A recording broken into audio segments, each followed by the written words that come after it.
This is FantasyEsque, and welcome to Generation 5 of our Sims 4 Vampire Amazon with the Salizar Court. After months of working in the background to get this castle ready, we are now moved in, settled, and ready to set off into a new generation of adventures. So without further ado, let's dive right in and basically take a look at our new court, ladies, and then have a castle tour. That is the directive for this episode. Now, Queen Aphrodite Salizar, the only child of our previous monarch, she has taken the throne now. As you can see, her aesthetic is very much in the pinks. Pinks, whites, I think we've got like silvery tones as well. She's got that amazing blue hair, and I'm loving the cotton candy vibes she's got. I mean, the cotton candy blue, the cotton candy pink. I've been wanting a queen that wears pink for a long time, and we finally got it with Aphrodite. So let me back up a bit. Oh my goodness, I'm so excited to see everyone. Okay. Let me just put the walls down, everyone, and let's take a look at our court. I mean, right now we have 6 ladies. We all know how this goes. At some point, one of the ladies is going to move out into the creature cradle, our brood mother, and then we'll have 5, and we'll start filling up the castle with babies, little vampire babies. So we'll get to that at some point. For now, though, Like I said, we have Queen Aphrodite Salazar. I'm going to go through their traits really quickly, and maybe chat a little bit about them. So, our queen, she is high maintenance, an insider, and a goofball.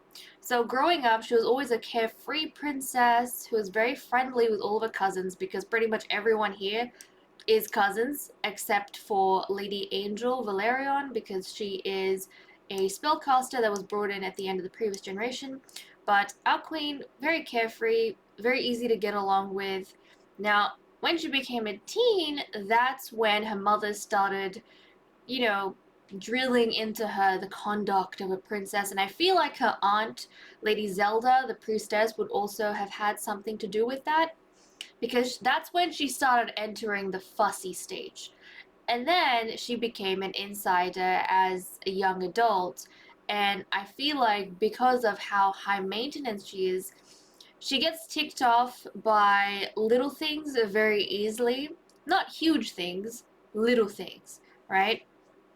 And because of that, I feel as though she doesn't have the best judgment at times. And so her insider trait means that she is very reliant on the people around her to be advising her how to do things and to be, keeping her behavior in check, essentially, which I suppose is good because if you're a little bit flighty with your decisions, then you should probably have trustworthy people at your side to guide you, especially as a monarch. So that is our new queen. I'm very excited to see how she's going to do things, what direction she's going to go in. I mean, she's not evil like her mother. She's not mean like her aunt, Lady Zelda. She's, just, fussy. I think she's just fussy. That's the type of queen she is. Now, whether she's going to get petty with that, we'll have to see. But that's her. Now, we're gonna go through, I think the ladies at her side.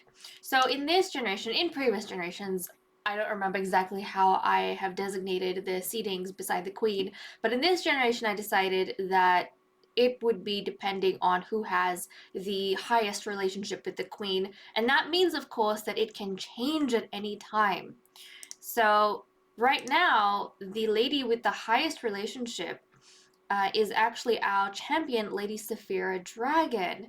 So, actually, before I continue, let me just go through the names and roles of the Sims, and their relationship with the Queen or each other, so that we don't get confused. But we have Queen Aphrodite Salazar, right?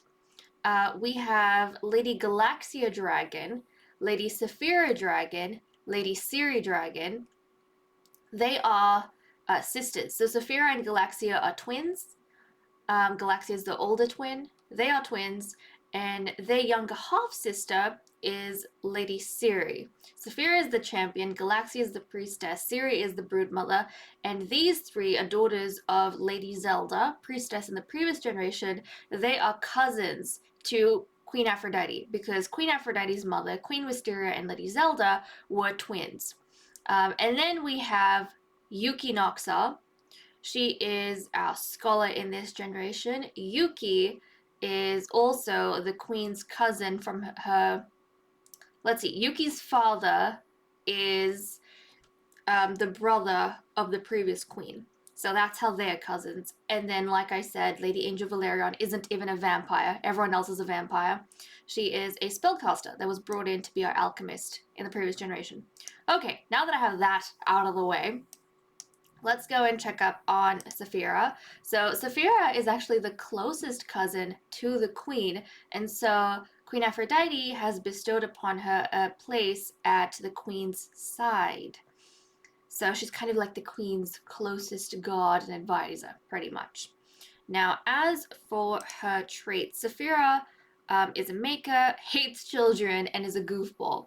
So I'm fairly sure when Saphira was young, she was very much the same as the queen. A carefree kid, very easy to get along with, loves playing around. In fact, they used to spend a lot of time outside in the gardens in the previous castle playing with like fallen leaves during autumn, those kind of things. But when she grew up into a teen, I think when she grew up into a teen, that's when she started getting a bit more interested in some of the things that I think, was it the previous scholar? Her mother was the priestess. I don't think the priestess would have done things like go ahead and paint, or I don't actually know what Zelda's interests were in that regard. But I think she started getting very intrigued with things to do with your hands, things you can make on your own, being creative, all those kind of things. She was kind of like exploring her options at that point because she was never in line to become the priestess. She was the younger twin, so obviously Galaxia would have become their mother's heir. So she was trying to explore her options and she got into that, but she was kind of sent to be the apprentice of the champion because our champion did not have any daughters. So that's kind of where she went off to. And then at some stage, she started hating children.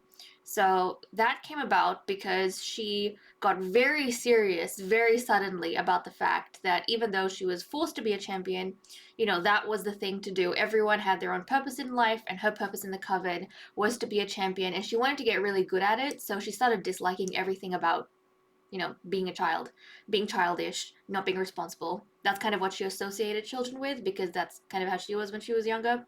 So there we go. She started hating children, and that means, of course, that she is going to be, I think, the only sim in this generation, like in this court, that is not going to have any kids whatsoever, which is a total shame because she is an absolute beauty, but hey, that's what we're working with.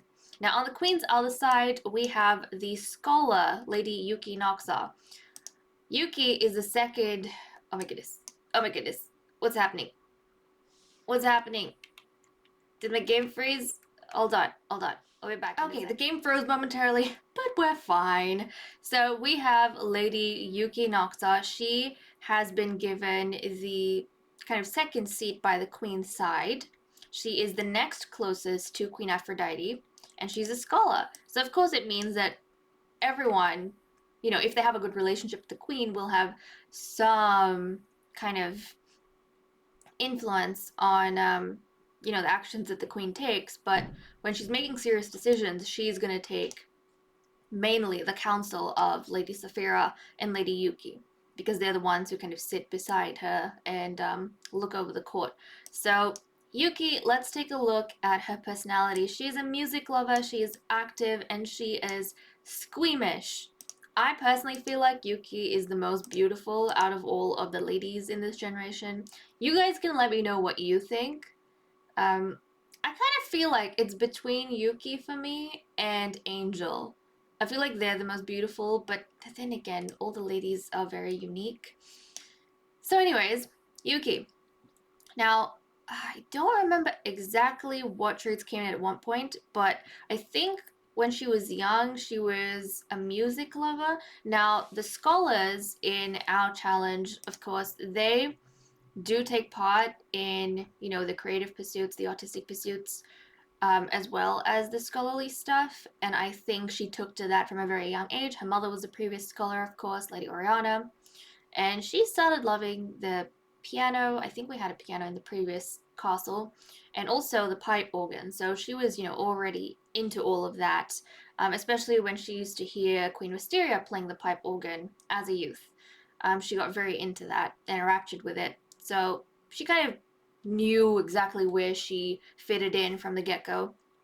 And then as she got older, I think she got very privileged living in the castle, and she liked things to be neat and tidy and proper, and she didn't like icky things. She didn't like getting dirty. She didn't like doing any of the things that the butler or the servants did for them.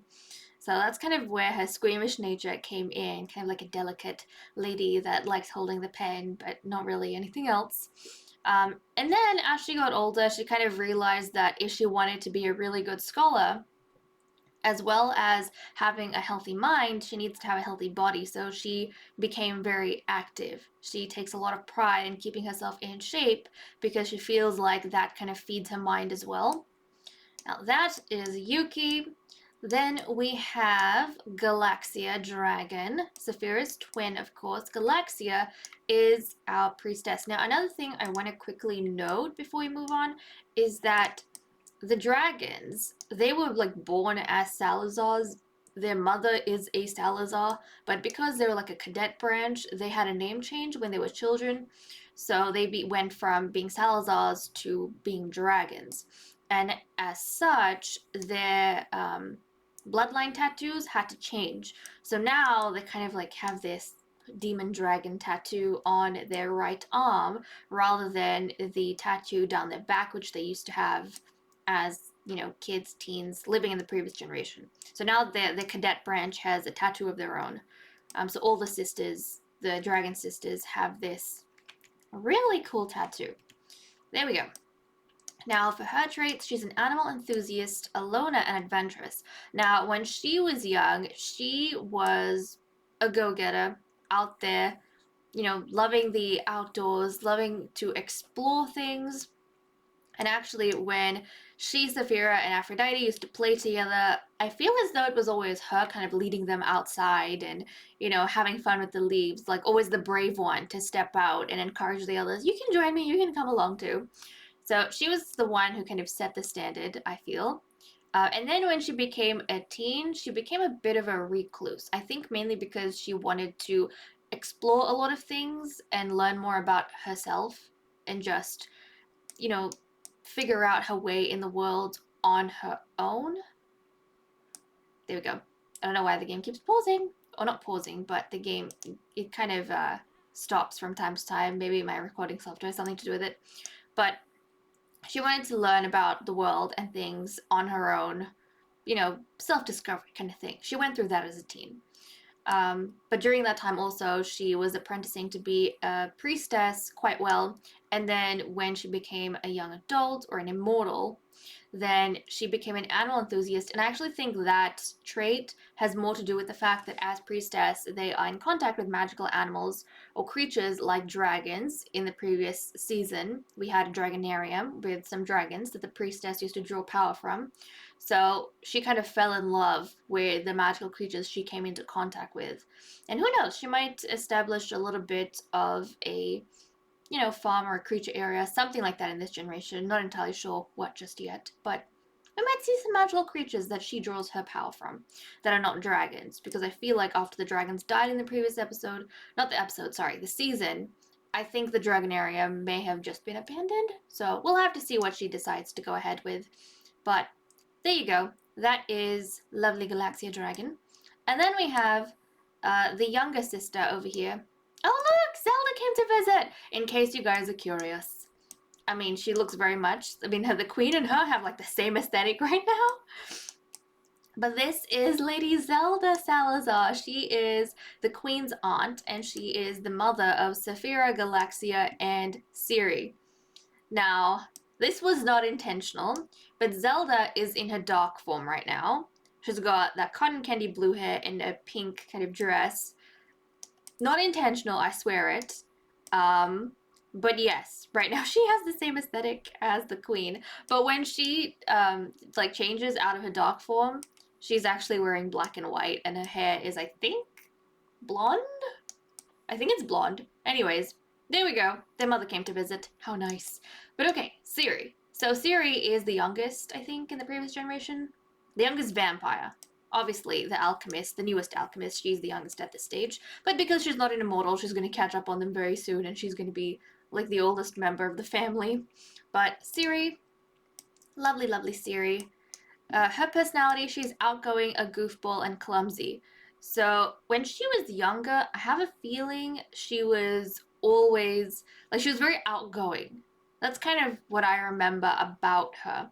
So she loved making friends, and even though we had times in the coven where sometimes the people, they would break off into, you know, little factions, or they would have disagreements with a certain number of Sims, and they'd be like really close with other Sims. We kind of had that going on, but it never was an issue with Ciri, because regardless of who was not friends with each other or on bad terms, she was always super friendly to everyone, and she had a close relationship with everyone. She made the spellcasters feel really comfortable. She made the vampires really comfortable. The older Sims liked her. The younger Sims liked her. Everything was just dandy. She's just so easy to get along with. Now, obviously, in the environment that she grew up in, it's kind of interesting that given the evil queen we had and some of the mean Sims, right? Like Zelda, it's kind of amazing how all the kids turned out nice in this generation, like Generation 5. Siri, getting influenced by her cousins, she grew up to be a bit of a goofball, so always having fun, being super playful, not taking things seriously. That was her. And because of that nature, she kind of, grew into becoming clumsy as well. So sometimes she'll try and do some things, but I feel like her attention is elsewhere because she's a bit of a goofball, or she's always talking to someone and then she messes up or screws up. But I feel like when she's clumsy, she's able to laugh it off as well because she doesn't take life nearly as seriously as everyone else. So, oh my goodness. Oh, there we go. So that's Siri. And then finally we have our alchemist, Lady Angel Valerian. Look at her. She is just lovely. I know we gave her like a dramatic makeover in the previous season, and then she was with us for I think 1 or 2 episodes, and then the season ended, and I said I might not do a makeover because we already had one, but I decided to do one anyways because, new generation, new look. Now she is an art lover, ambitious, and good. We don't know much about her because she didn't grow up with us, she was brought in, so I can't say what kind of sim she really is. We'll have to kind of see and learn about her. But obviously, she got this role because she is ambitious. She has goals. She wants to be. She's heard the names of some of the most successful alchemists to serve the vampires, and I think she wants her name to be like on top of that list. But obviously, she's not gonna do any dirty tricks or anything to get there. She's a good sim, right? She wants to get to the top of that list, make a legacy of her own, using her own hard work. And then she appreciates art quite a bit as well. So who knows, she might really get along well with the scholar. I interpret that as her being kind of in love with vampiric culture and vampiric heritage. Maybe she just finds it so enchanting and she wants to be in that environment. So she's found her way here somehow. Okay, now that we have the court wrapped up, I think we can go on a castle tour and take a look at Castle Aphrodite, the newest place that we're going to be hanging out in this generation. So, okay, let's take a look at this place. Now, it is nighttime, obviously, so, things going to look a little bit different to what they would in the day. But we are in the world of Mount Komorebi. So, we've got like snow up in the mountains, all of that. But we're kind of in more of the green country area, I suppose. We'll ignore all of these kind of modern places, but I thought the gardens here just looked absolutely wonderful. And then we have like this lovely, lovely, is it a river? River that runs through. It's just beautiful. So this is where we have our castle on this huge plot over here that's surrounded by trees. It's just so nice. It's secluded. It's nice. I like it. So there we go. This is the castle all around. So this is the back, of course. Now, the aesthetic for this castle, at least on the outside, is very much pinks and whites. That's kind of what I was going for. Pinks, whites, creams, I suppose. A little teeny bit of black in some places. But that's kind of the aesthetic because of our queen, Usually the castle's full of some sort of theme to do with the queen. I mean, in the last one, it didn't really. We had a blue and black castle, and the queen's aesthetic was more of a purple and beige, like a lilac and beige.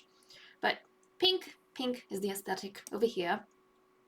Now, at the front, of course, we have not like huge gardens like we used to in the previous. I mean, we had a bit more space and a bit more going on in the front in the previous castle, but there we go. We have this kind of water feature at the front. Not really a place to sit or anything like that.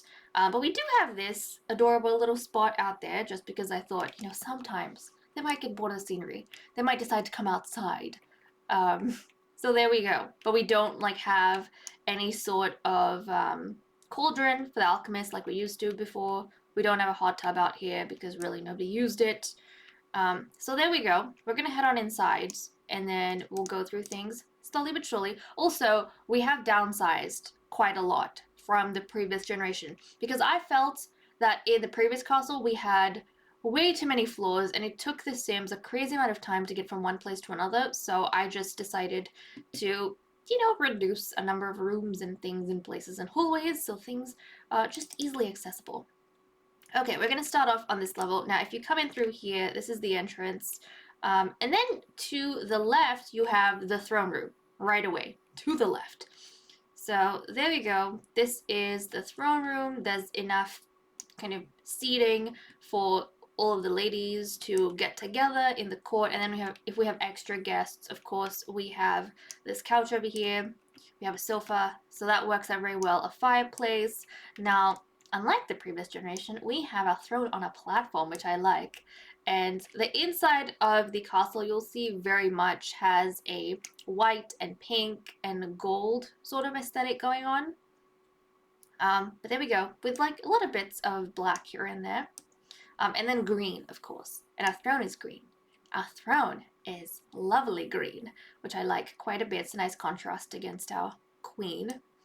But okay, if you go through here, so let me just put up the wall so you can see this. Now this is the entrance, like I said, and then you can come around here. Let's see. Pretty much both ways you can enter. Now, if you go down the hallway, we'll kind of travel in a second there, but coming across to this side, we have a kitchen and dining. So rather than having a separate room for the kitchen, I just put it kind of like in an open area over here because I felt like it works well, it's easily accessible, and they don't have to, sequester themselves away in a little area. So there we go. That is the kitchen and dining. I love this kind of dining setup. I mean, previously we had a separate kitchen in the other castle, Castle Wisteria. We had a separate kitchen, and then we had like a breakfast table there, and then outside the kitchen in the throne room, we had the dining table.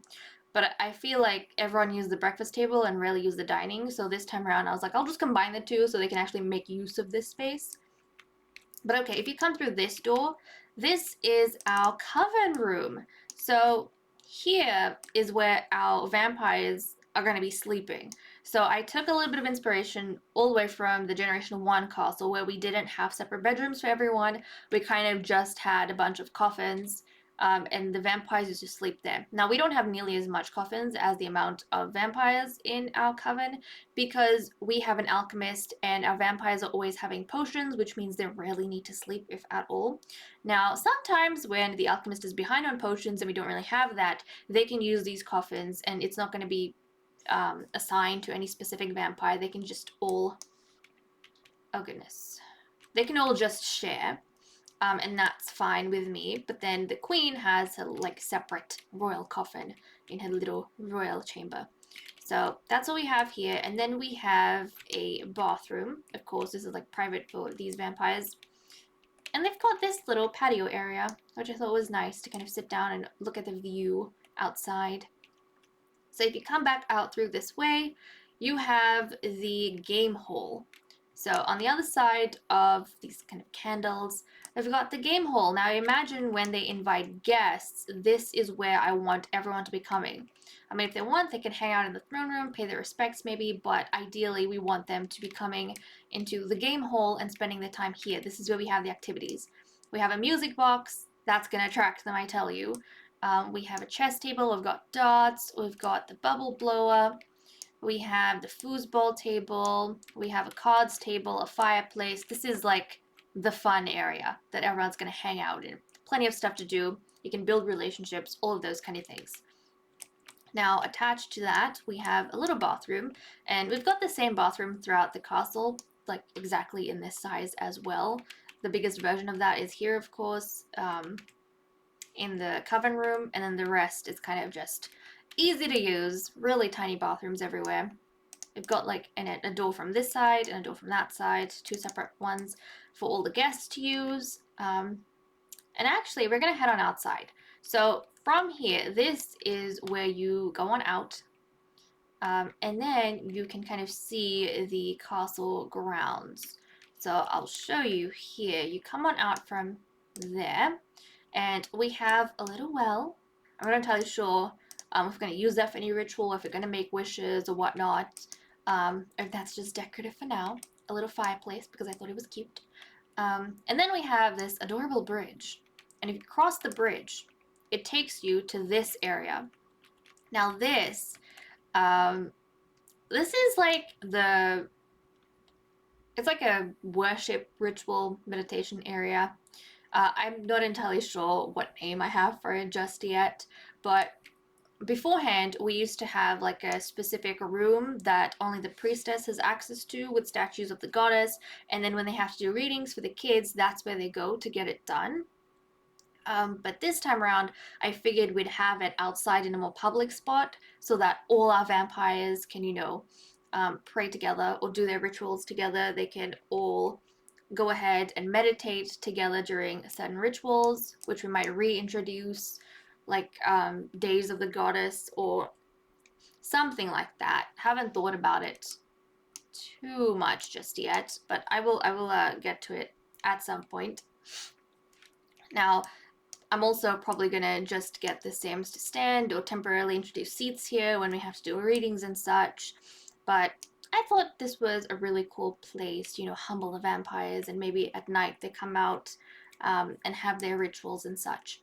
Now, we've got that spot, and then if you go in this direction, we have a little seating area here because it's nice. And I have to say, I know it's not that complicated, it's quite simple, but I love the water feature that we have going around the castle perimeter, and how, there's like a little bridge attached to it and everything. It's so cute. Okay, and then if you come along here, we have our outdoor room. So this kind of a spot for the vampires to hang out at night, I suppose, during the day if they want. And that's kind of why I had this glass roof, so that if they wanted to be there during the day, they could without burning to death. But I imagined, the alchemist might spend more time here than anything. So I've got that, and then kind of attached to that spot. Hold on, let me just go down a bit. There we go. Kind of got dividers here and such. You go through to this area. Now this is kind of like a waiting area, specifically for the vampires. So I assume this would like take place at night and such. This is a waiting area for the vampires who are getting ready to use this area. Now this is the breeding altar. So in this generation, we are introducing something new where before any of the vampiresses breed with a chosen male, that male has to come to the breeding altar and they have to do a ritual. They have to perform a ritual to appease the aspect of death, because, life and death, that kind of comes into play. The fact that the vampire is introducing new life, they're about to have a baby and such, but they're immortal, so they can't die, all those kind of things. There's some sort of ritual, some sort of lore to do with that, which I may talk about later on when we get up to that stage, but this is kind of a new ritual area for the males to perform this ritual at. And so they kind of use this area as a waiting room of sorts. And then we have this empty chunk, which in the future, if I decide to introduce, some more areas to the castle, I could go ahead and do. For now, though, I didn't, because I don't think we need anything else. Everything we need is already in the castle at this point. Depending on the story, if there's anything to introduce, then I will go ahead and do that. But okay, back inside, going down this hallway. So we have on the left here, these two bedrooms, they are the children's rooms. So these are the kids' quarters. They've got 2 beds in it each, because at most we usually have 4 kids at a time, and we have a total of 5 kids in every generation. So I think that's enough room for everyone, and then when they become teens, really, they could start using coffins and such, so we don't have to worry about that much. But there we go. Now across from the first kids' quarter here, we have the nursery, or the birth chamber. So this is where the babies are not raised, but the babies are born. And then they get sent off to the creature cradle or to their father, depending if they're a boy or a girl. Boys get sent off to their father. girl vampires get sent to the creature cradle, and then when they become children, they move back into the castle.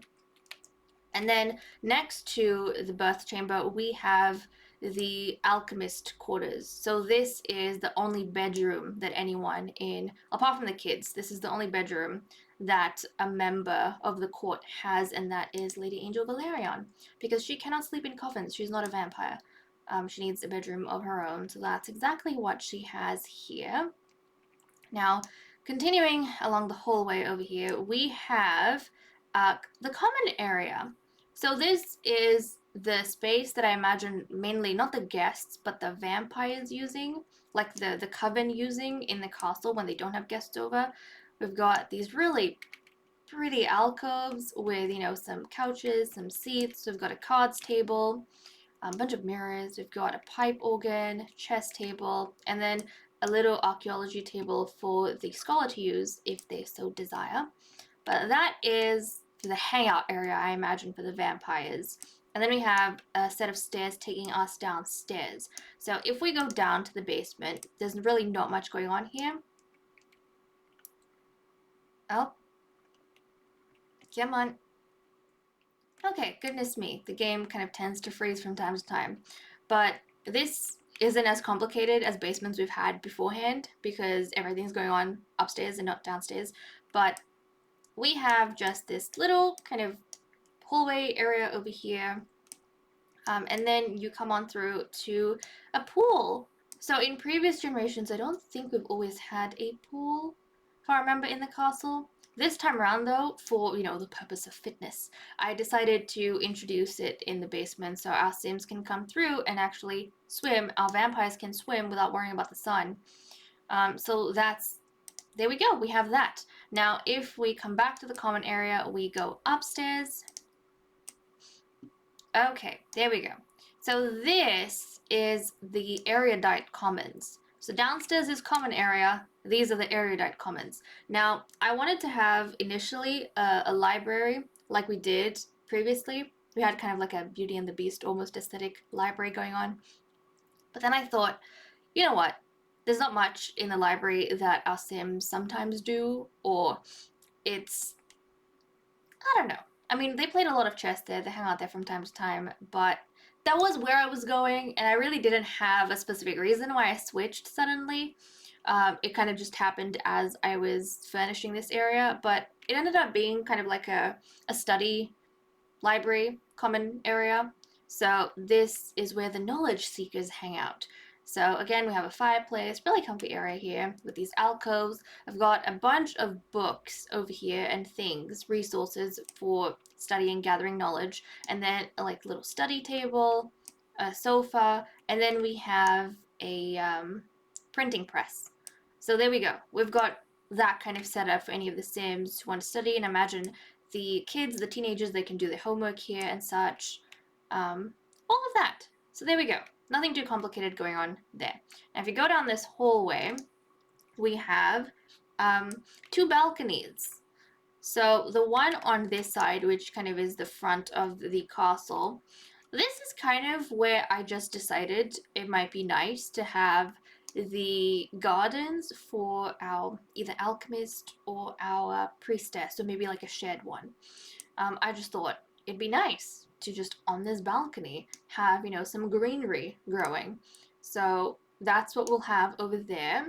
And actually, if our alchemist is the one kind of using this space, you'll see in a second why I decided to have it up here rather than down there, because I want to try and make all the areas the Sims use really close to each other, based on, you know, their lifestyle and what they're going to be doing in their roles, so that they don't spend a crazy amount of time walking from one place to another. It becomes a bit inefficient. Now on the other side, this is more of the hangout area. We have this, I can't even remember, monkey bars for the kids, so they can kind of play out here. And then we have the hot tub. We've got a hot tub here and kind of like a lounge area for the vampires mainly, and also just an extra place for them to woohoo if they should so choose. And then continue going down the hallway. Now, in the left, this is where we have our prisons. So we have our prison area over here. Now, previously, we've always had the prisons in the dungeons, but for whatever reason, I decided that we're not going to have it in the dungeon. We're going to have it on the second floor. We're going to have it upstairs. And we have like a little interrogation room here.